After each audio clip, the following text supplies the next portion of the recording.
welcome to the road to 1 million US dollars, and let's get right into the Bitcoin chart for today. We're going to start on this 2-day time frame, take a look at these higher time frames for Bitcoin here, and then later on in this video we're going to take a look at some Bitcoin liquidation heat maps as well as the ETF flow tables. So right now in the immediate short term, the most important level to be paying attention to is this level right here, sitting right around 111.8k.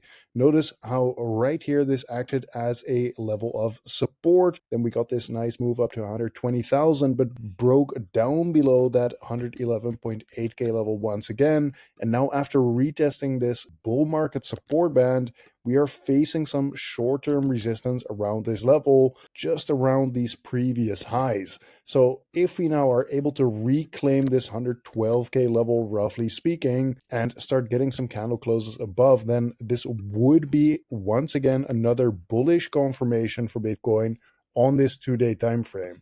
Now, as you can see on the right side here, the actual bullish confirmation in terms of the trend and the overall market structure here would be if we actually break above 120k with 2-day candle closes, because until then maybe you're already seeing some people flipping like extremely bullish on Bitcoin here over the last couple of days, just because we got this move to the upside. But overall, the market structure isn't pointing bullish just yet, simply because on this 2-day time frame, we are still just making lower lows and lower highs for now. So it is slightly early here. And notice how on this 3-day time frame, we also still have this confirmed bearish divergence in the charts, which is when you have higher highs in the Bitcoin price and lower highs in the RSI momentum indicator. So typically this plays out either in the form of some choppy sideways price action or potentially some bearish momentum. So far, we have, of course, seen mostly bearish momentum here,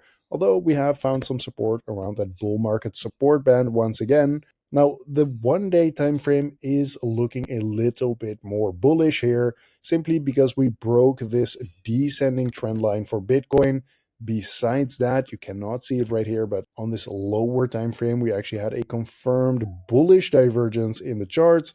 So this played out perfectly with some bullish price action in the short term. And of course, in the signals group in the community, we were able to take advantage of this short-term move to the upside. Now, coming back to this Bitcoin technical analysis, the 1-day time frame is starting to look potentially a bit more bullish. However, once again, it is still too early because we aren't seeing that break above like 112k to really confirm that we are now making a higher high in the Bitcoin price instead of only making lower lows and lower highs. The 2-day time frame, we are close to getting a short-term bullish confirmation with that 111.8k level.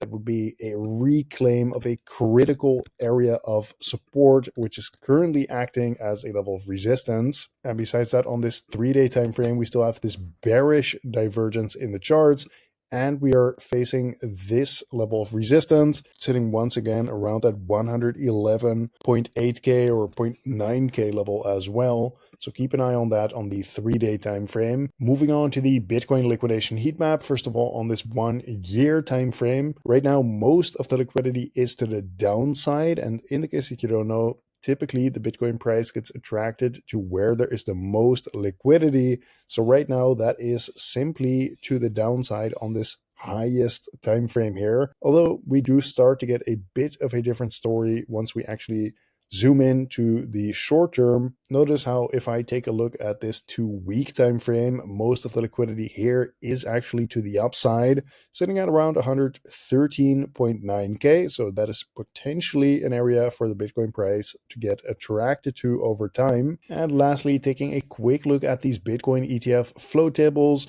we have seen a bit of flip-flopping from these Bitcoin ETFs over the last week or so, seeing some inflows, seeing some outflows as well, like for example, yesterday. However, recently we also got some pretty big inflows here. So yeah, overall, guys, the effect that these Bitcoin ETF investors are having on the price is relatively neutral, because we are basically seeing some inflows coming in, some outflows going out, and therefore this isn't having a major upwards or downwards pressuring effect on the Bitcoin price over time. Either way, this has been today's market update. I am now finally back home and I have properly working internet once again. So get ready for some consistent daily uploads again. And I'm fully logged back in and ready to go once again, guys. So thank you for watching once again, and I will see you tomorrow in the next one.